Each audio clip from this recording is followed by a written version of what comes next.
Hey, Barry here from Over 50 Golf. I want to show you a couple really simple tips to help you with your short game, your chipping and pitching. I see a lot of golfers, needlessly struggle around the greens and they end up wasting a lot of shots because they overcomplicate their short shots, and it doesn't need to be that way. It's pretty frustrating, right? You come up, hit a couple good shots up to the green, next thing you know, you flub it and you're chili dipping it or sculling it over the green, and you come up and you go, oh, I made a 7 and I was there in 3 and I could have easily made a 5. So I'm going to show you a couple simple tips that will really help you with that and give you a lot more confidence around the greens. So here's what I see a lot of golfers do around the green. They overuse their hands too much. So the first one is they get set up here, and then they take the club back with this quick wrist break and they go like this, and the club goes in behind them. And you can see how quickly that shaft has gone behind my body here.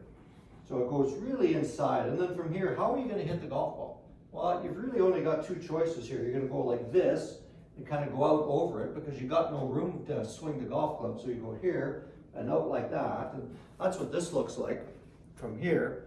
Boom. And the next thing you know, the golfer shanks it, because you hit it in the heel, right in that heel and neck area because the club is coming across the ball so much. And then the other position from there, they've gone in here. Well, then I go like this, I go inside. And again, that causes that little shank and scuff shot where the club's coming from so far inside, and then I gotta come up from underneath it to try to hit it. You just got no room to hit the golf ball. So they go here like this, and then they kind of go like that, or they go out over top of it. All because they're overusing the hands and they're trying to manipulate the golf club too much with their hands. So I'll show you a simple drill to kind of clean that up. I'm just going to use my chipstick first to help me get the feel for what my hands and arms should be doing in the golf swing for chipping and pitching. So I'm going to take my trusty chipstick here. I got this at one of the local hardware stores. It's actually a driveway marker. I don't know, it's 6-7 feet long. It's very handy. It's great for alignment, great for practice drills for golf. It's light, flexible, and it's all of about $4 or $5. So it's really inexpensive. I'm going to take this, set it up as an extension of my golf club, get set up in my chipping position, the club sort of in the middle of my stance here. I've set this up as an extension of my golf club, and I can feel it run up against my lead side. So I'm right-handed, this is up against my left side here. So if I get too handsy with this and I start like this, look what happens.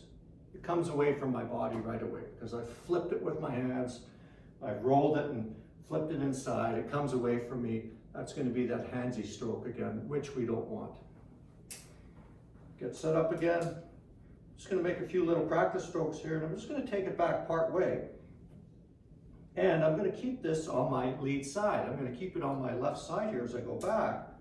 So when I do that, my hands and arms are going to be passive. I can't do this.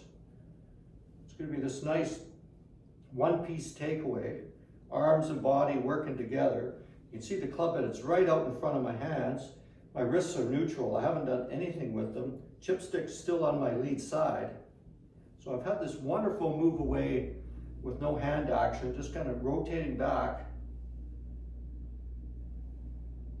And I'm not manipulating the golf club. And then from here, it's very easy to come back forward now. So I've gone from the lead starting position, gone back. So when I rotate through, the chipstick is still on my lead side. So that encourages me to turn my left side out of the way. That allows my hands and arms to come back through again in that neutral position. Just like that. So I've got a little bit of hip rotation and trunk turn here as I comb through the ball. So this way my hands and arms are going to stay in a good neutral position to strike the golf ball. So I'm not going to be getting into this flippy chipping position here. This flippy chipping position here like this. It's just going to be my arms and body working together. And my hands were going to react naturally now, back and through. And you can see this impact position, flat lead wrist here. So I'll do a few of those, get a feel for it, keeping this on my lead side, back and through.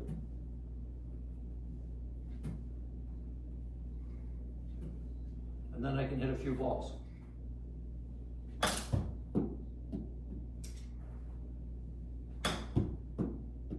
Just hitting little chip shots to get the feel for that, right? We're working on chipping and pitching. So I'm going to get set up here again. I'm going to try to feel like that chipstick is on me here. So I'm going to take it part way back, Hands and arms, neutral position, butt of the club is pointing here, up off that lead side. I'll come back through, boom, butt of the club is pointing up off that lead side. You'll get really good solid chips and pitches when you're doing this. This way my arms and body are working together. I'm not trying to flip and manipulate the golf club with my hands.